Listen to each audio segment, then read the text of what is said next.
Assalamualaikum warahmatullahi wabarakatuh. Di sini saya Nurul Aziza Qurratul Ain akan menjelaskan tentang karakteristik perkembangan fisik. Nah, di sini perkembangan fisik yaitu perkembangan yang berkaitan dengan tinggi dan berat serta bentuk tubuh dan juga perkembangan otak. Nah, perkembangan motorik berkaitan dengan keterampilan gerak. Nah, di sini merupakan kemampuan anak terhadap mengenal lingkungan. Di sini ada implementasi dalam proses pembelajaran di SD, yaitu yang pertama pembelajaran dilakukan secara langsung, yang kedua memulai permainan-permainan yang sesuai dengan perkembangan anak, yang terakhir pembelajaran yang dapat dilihat, didengar, dirasa oleh indera dan lain-lain. Di sini ada perkembangan fisik usia anak sekolah dasar.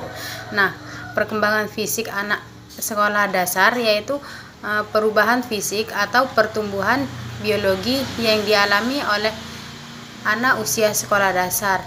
Perkembangan fisik itu meliputi perubahan-perubahan dalam tubuh, yaitu seperti pertumbuhan otak, sistem saraf, organ-organ indrawi, pertambahan tinggi dan berat badan, hormon-hormon lain.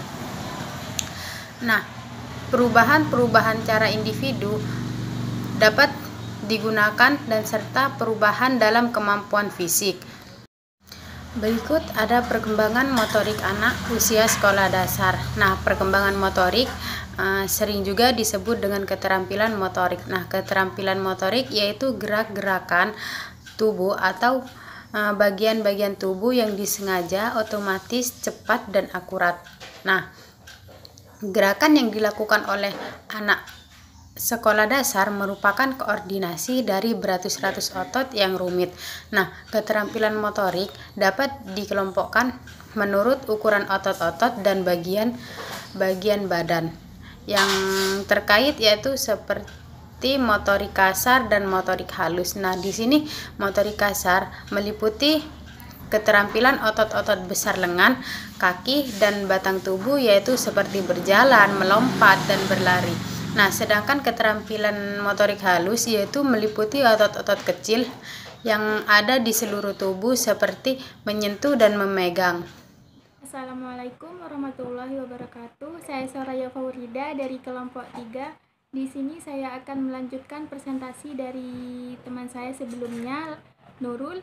Nah, di sini saya akan menjelaskan tentang perkembangan perseptual anak usia sekolah dasar. Nah, aktivitas perseptual pada dasarnya merupakan proses pengenalan anak terhadap lingkungannya. Semua informasi tentang lingkungan sampai kepada anak melalui alat-alat indera yang kemudian diteruskan melalui saraf sensoris ke bagian otak. Aktivitas perseptual ini merupakan suatu proses psikis yang antara aspek satu dengan aspek yang lain saling berhubungan. Apabila aspek yang satu dengan yang lain memiliki hubungan yang baik, maka membantu siswa dalam pengolahan informasi. Begitu pula sebaliknya. Adapun aktivitas perseptual yaitu sensasi. Sensasi adalah peristiwa penerimaan informasi oleh indera penerima. Sensasi berlangsung di saat terjadi kontak antara informasi dan indera penerima. Dengan demikian, dalam sensasi terjadi proses deteksi informasi secara indrawi. Misalnya, sensasi pendengaran terjadi pada gelombang-gelombang udara yang bergetar diterima oleh telinga sebelah luar yang diteruskan ke bagian saraf pendengaran. Nah, dan yang selanjutnya implikasi perkembangan fisik, motorik, dan perseptual pada pembelajaran di sekolah dasar. Perkembangan fisik, motorik, dan perseptual pada anak SD terus mengalami penajaman atau penyempurnaan. Perkembangan tersebut memiliki keterkaitan satu dengan yang lain. Artinya, apabila satu aspek dari perkembangan tersebut mengalami masalah, maka akan mempengaruhi aspek yang lain. Terkait dengan uraian sebelumnya, seorang guru hendaknya benar-benar memberikan perhatian yang lebih atau cukup terhadap aspek perkembangan fisik, motorik, dan perseptual anak. Implikasi pembelajaran secara umum di SD, anak sekolah dasar sudah memiliki kemampuan untuk mengontrol tubuhnya. Maka, seorang guru dituntut untuk menyelenggarakan pembelajaran di sekolah dasar sesuai dengan karakteristik dan kebutuhan fisik anak. Dalam hal ini perlu ada pembelajaran yang hidup, dalam artian memberikan banyak kesempatan kepada anak untuk memfungsikan unsur-unsur fisik dan atau perseptualnya. Dengan kata lain, diperlukan suatu pembelajaran yang bersifat langsung. Baik, hanya itu saja yang bisa saya sampaikan. Kurang lebihnya mohon maaf, dan selanjutnya akan dilanjutkan oleh teman saya. Wassalamualaikum warahmatullahi wabarakatuh. Assalamualaikum warahmatullahi wabarakatuh.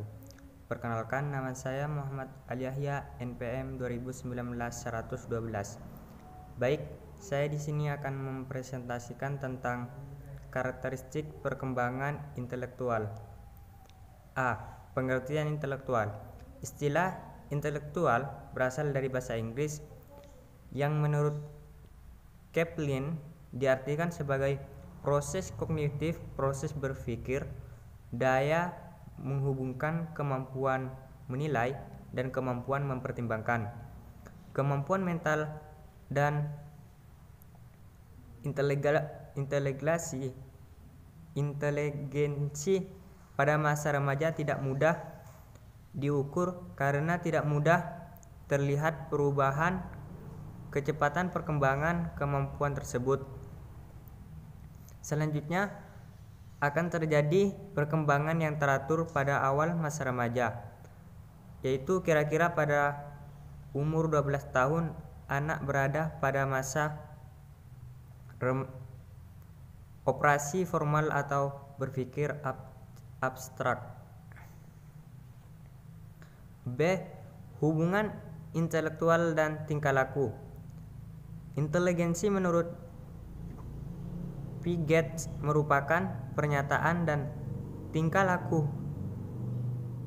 adaptif yang terarah kepada kontak dan lingkungan dan kepada penyusunan pemikiran. Piaget memiliki pandangan dasar bahwa setiap organisme memiliki kecenderungan untuk menyesuaikan diri dengan lingkungan inteligensi. Sebagai bentuk khusus dari penyesuaian, organisme baru dapat diketahui berkat dua proses yang saling mengisi, yaitu yang disebut dengan istilah asimilasi dan akomodasi. C. Faktor yang mempengaruhi perkembangan intelektual. Yang pertama adalah faktor hereditas, yaitu semenjak dalam kandungan anak telah memiliki sifat-sifat yang menentukan daya kerja intelektualnya. Yang kedua adalah lingkungan. Baik, faktor lingkungan di sini dibagi menjadi dua. Yang pertama adalah faktor keluarga. Yang kedua adalah faktor sekolah.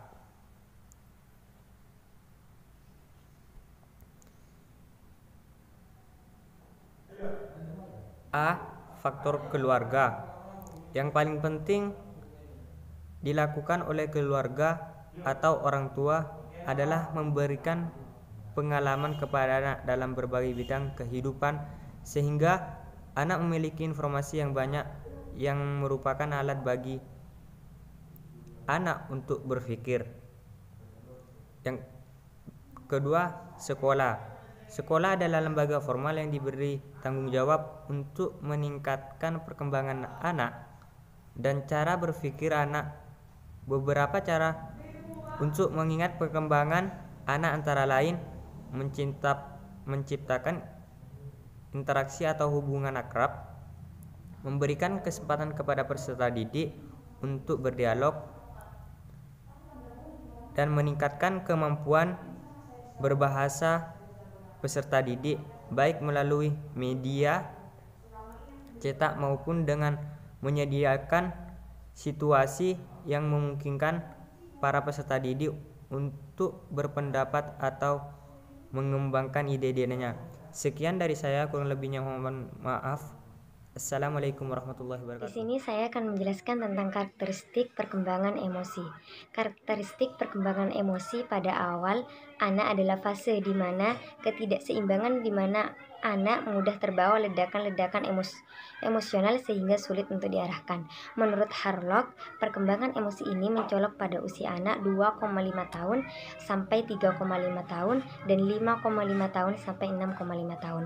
Ciri utama reaksi emosi pada anak. Reaksi emosi si anak sangat kuat. Dalam hal kekuatan, makin bertambah usia anak dan semakin bertambah matangnya emosi anak, maka akan semakin terampil dalam memilih kadar keterlibatan emosionalnya. Yang kedua, reaksi emosi anak mudah berubah dari satu kondisi ke kondisi lain.